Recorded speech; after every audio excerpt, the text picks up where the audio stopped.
I was coming back. And then, so this was September of 1990 when I was diagnosed. And, going through, so now fast forward to, I think this is the end of January, 1991. Okay. I had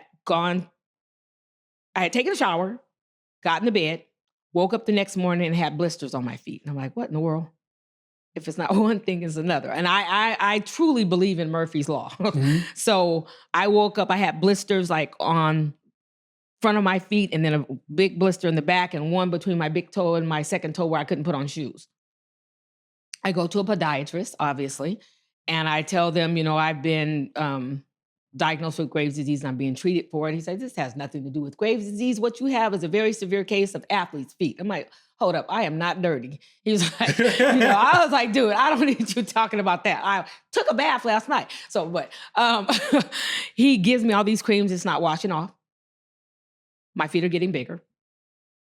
Everywhere, and he popped all the blisters. So everywhere that he popped, turned into a sore, which turned into a scab, which if you have a scab, if you move or it's going to crack and reopen. And there's moisture, it peels. The like pain. White stuff, a pussy something, some oozy jelly kind of something. It had the funkiest smell in the world.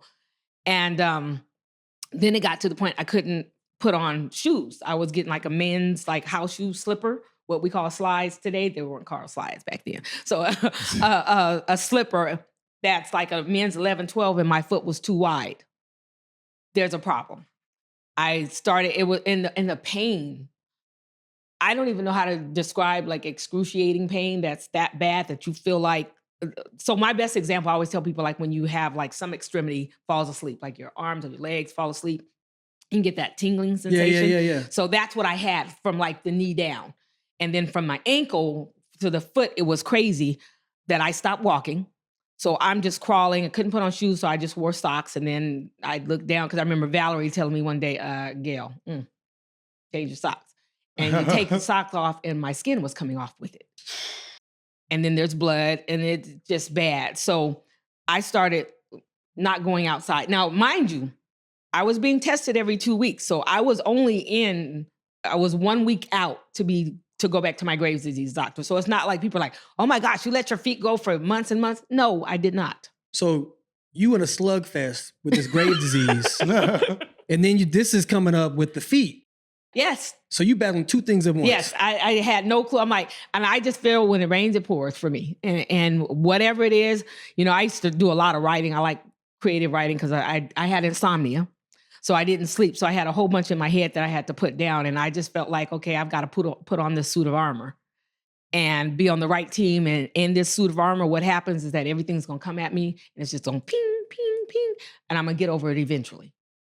And that's kind of what I did. And to fast track this story is that it took some time, but I went back in. The one day I went to the restroom and I was crawling to the restroom because I wasn't walking anymore because it was just too painful. And I felt like if somebody were just my foot was going to fall off at the ankle. That's how much pain I was in. So I crawled to the restroom, came back, got in my bed, and then I started itching. And I was like, oh gosh, now I'm itching. Something else. I got the hives or I don't know what's going on. And I was like, am I sensitive? Because my knees were itching, but I had just got off the carpet. I'm like, okay, maybe now I've got sensitivity to the carpet or whatever. And so I was scratching. It wasn't crazy scratching, but scratching. Then everything started scratching. And maybe 5 to 7 minutes after I scratched, everywhere I scratched started bleeding. I was like, oh, absolutely not. I was fortunate. My brother was there to visit, took me into the doctor, and it was like a medical center. And they said, you're lucky.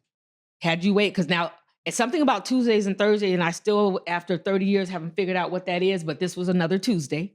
And I had an appointment that Thursday to see my doctors again for the Graves' disease. And they said, had you waited 2 days, we probably would have had to amputate. So thankful for the hives or whatever was going on. They said I had like secondary infection and like stage something of burning. What it was, from what in layman's terms, the way I can understand it, is that all the medicine that I took had adverse effects and started with the feet and came back up. So that's not to say that if you get Graves' disease, that's going to happen to you. That's just the way my body, everybody who gets a cold doesn't get pneumonia. Right. But my body just was on its So own it's like the program. small print at the bottom of the commercials. When you take a medicine, it tells you what the adverse effects that. is. Yeah, so that I didn't read that They part. read it real fast. Yeah, because reading, They sped it up. you be like, I just really want to feel better, so I'm gonna take it. Yeah. So it is what it is, and you know what? I wouldn't have done anything any different. I'm here.